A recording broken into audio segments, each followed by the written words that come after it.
Hello student.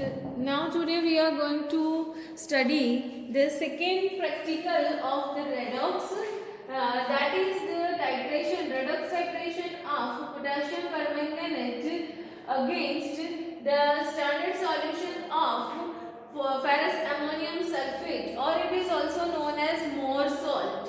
So 0.05 molarity of ferrous ammonium sulfate solution is to be taken for the same, and this is your second redox titration. The same way apparatus and material is your burette, pipette, conical flask, beaker, X molarity KMnO4 and 0.05 molarity FeSO4 NH4 twice SO4 6H2O, means it is known as ferrous ammonium sulfate, and here you have to add 1 to 2 test tube of dilute H2SO4. Now student, here we are adding the dilute H2SO4 not for the given the rate of reaction faster. Here it is required because to make the ferrous ammonium sulfate solution clear solution, transparent solution. Otherwise, if we are not adding this 1 to 2 test tube of dilute H2SO4 solution, then this ferrous ammonium sulfate solution is little bit milky or curdy. It's not clear, transparent solution. So this you have to keep in your mind. Suppose during the exam your teacher says or examiner says no need to add the dilute sulfuric acid because at the time of the preparation of standard solution of ferrous ammonium sulfate, already the teacher has added the dilute sulfuric acid. So students, not to worry, don't add the dilute sulfuric acid in your conical flask. यहाँ पर आपका rate of reaction already faster है, तो उसकी वजह से आप ये नहीं ऐड कर रहे हो. रूम टेम्परेचर पे भी ये रिएक्शन फास्ट हो जाता है. ये सॉल्यूशन में H2SO4 ऐड करने का सिर्फ यही मतलब है कि फेरस अमोनियम सल्फेट का जो सॉल्यूशन है वो क्लियर ट्रांसपेरेंट नहीं होता है, कर्डी मिल्की ट्रांसपेरेंट होता है. मतलब अगर उसे हम कह सकते हैं कि वो ट्रांसल्यूशन सॉल्यूशन जैसा है, तो उसे क्लियर बनाने के लिए हम यहाँ H2SO4 डालते हैं. Now in burette we are adding the KMnO4 because you have to find the molarity of KMnO4 same like practical number 1. And the conical flask, you are taking the 10 ml 0.05 molarity Mohr salt through the pipette. With the help of the pipette, you are taking 10 ml ferrous ammonium sulfate solution into the conical flask. If required or if asked by the teacher to add the 1.5 test tube H2SO4, then and then only you add H2SO4. Otherwise, you can go directly by titration with ferrous ammonium sulfate. Here also no need to add the indicator because KMnO4 is a self-indicator. So no need to add for the indicator. Color change same way like the practical one. Here also color change is colorless to light pink. So this all things you have written in your supplementary correctly, then you will get the 1 full marks. Now the 3 mark, that is your reactions. Chemical equation, half reduction and half oxidation. So here same like practical one, half oxidation of KMnO4. So 2 KMnO4 plus 3H2SO4 gives K2SO4 plus 2MnSO4 plus 3H2O plus 5 nascent oxygen. Same way I explain you in the first practical also. Mn जो है उसका oxidation number +7 में से +2 में reduce होता है, तो यहाँ 5 इलेक्ट्रॉन का फर्क होता है।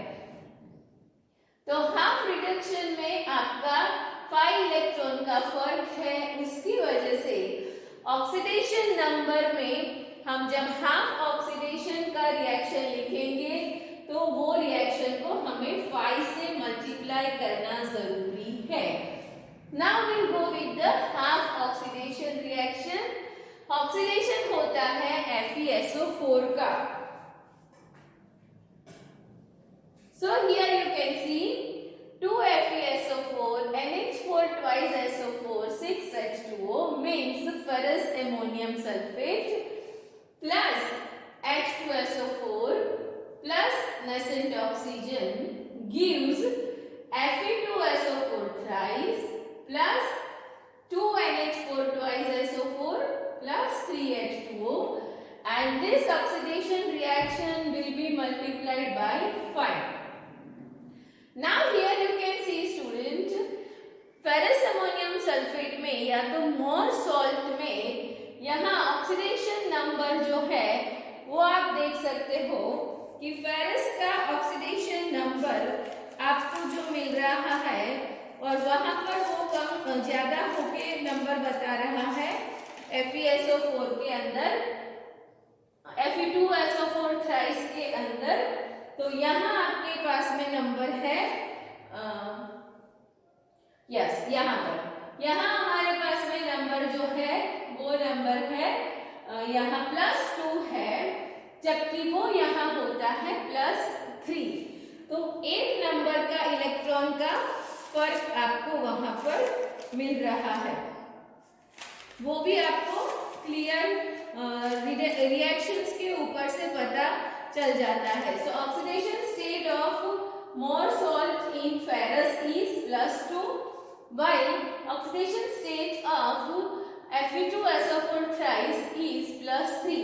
So यहाँ आपका 1 नंबर का फर्क हुआ, जो आपको कैलकुलेशन में A1 के लिए आप उसको गिनोगे। जैसे यहाँ 5 जो है वो A2 पे लेना है, उसी तरह से A1 का हमें नंबर 1 गिनना है, क्योंकि 1 ऑक्सीडेशन नंबर का फर्क है।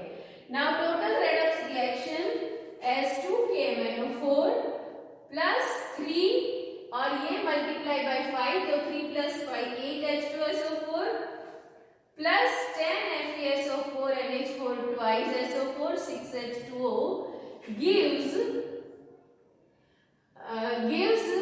K2SO4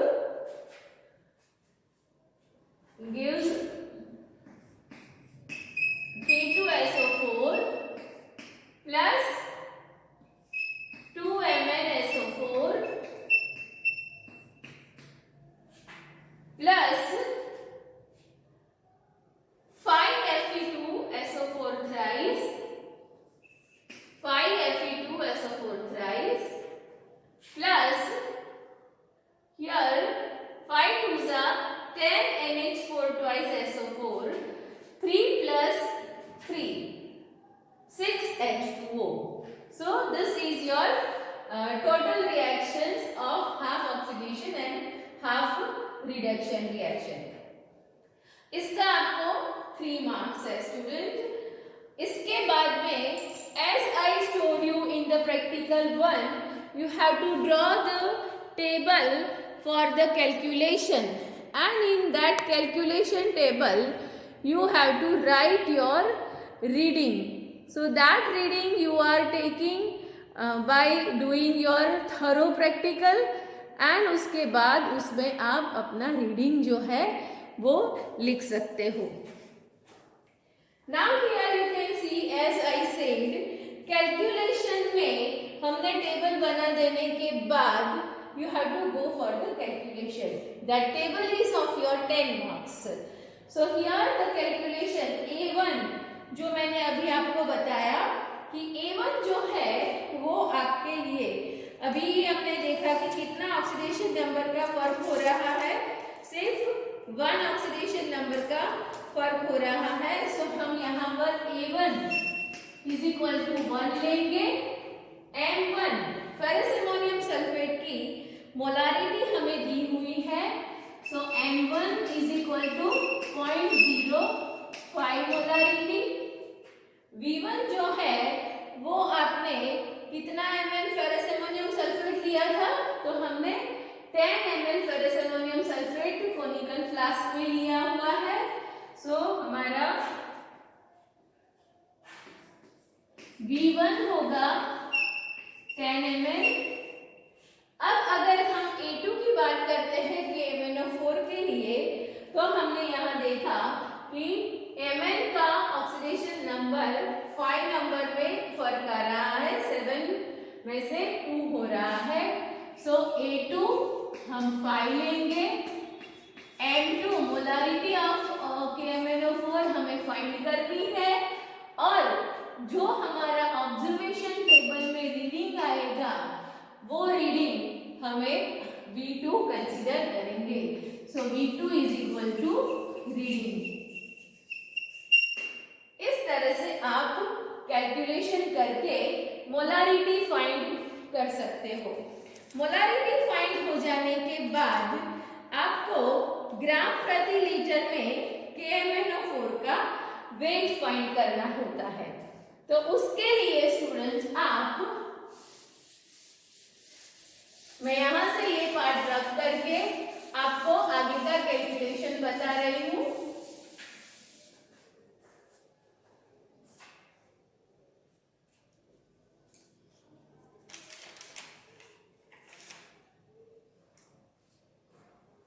आपका जो कॉन्सेंट्रेशन मतलब आपको ग्राम प्रति लीटर में KMnO4 का जो वेट फाइंड आउट करना है, उसमें आप कर सकते हो आपका जो रीडिंग आया है वो रीडिंग और वो रीडिंग को हम मल्टीप्लाई करेंगे 158। KMnO4 का मॉलिक्यूलर मास जो है वो है हमारा 158 ग्राम। तो वहां हमें लेना है x multiply by 158। This is our molecular weight of KMnO4। ये दोनों प्रैक्टिकल 1 और रेडक्स प्रैक्टिकल 2 दोनों के लिए आपको यहाँ मल्टीप्लाई जो है वो 158 से ही करना है, ये बात ध्यान में रखोगे। आपका जो M2 मिला वो M2 जिसको आपने एज अ x कंसिडर किया है, तो वो x मल्टीप्लाई बाय 158 करेंगे। तो यहाँ हमें KMnO4 का जो मास है वो ग्राम प्रति लीटर में मिल जाएगा। और फाइनली फिर आपको उसका रिजल्ट लिखना होता है।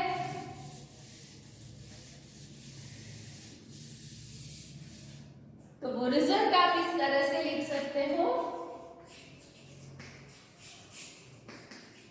रिजल्ट में आपके पास में आपको फाइंड करने का था कि KMnO4 के लिए आपको फाइंड करना है, तो आप वहां रिजल्ट में लिखोगे molecular mass of KMnO4 is equal to 158। उसके बाद में आपका जो आपका V2 रीडिंग जो आया है आपका, वो V2 जो है वो आपको मल्टीप्लाई करके निकालोगे, तो यहाँ जो रीडिंग आएगा वो आपका उसका molarity of KMnO4 is equal to reading multiply 158। तो इस तरह से आपको टेबल बना के उसका फाइनल रिजल्ट लिखना होता है। सो आई थिंक स्टूडेंट्स दोनों टाइट्रेशन के प्रैक्टिकल मैंने बहुत ही अच्छी तरह से आपको एक्सप्लेन किए हैं। 16 मार्क है, मैक्सिमम मार्क आप इसमें ही गेन कर सकते हो। And yes student, I have included the Viva's question also in this explanation of redox titration. Even demo के टाइम पे भी मैंने आपको ये सारे वाइवा के क्वेश्चन इसमें इंक्लूड किए हैं. फिर भी मैं वाइवा के क्वेश्चन की पीडीएफ भी आपको शेयर करूंगी. तो आप एग्जाम देने जाने से पहले एक बार ये दोनों वीडियो अच्छी तरह से देख के जाओगे तो I don't think you have worried about the scoring marks for the redox titration. So go through it thoroughly and you will get the surely full marks in the redox titration. For question number 1, which is to be completed in 1 hour, you can finish it into the less than 1 hour also. Then you will get your lab manual for doing the question 2 inorganic analysis. All the best, student.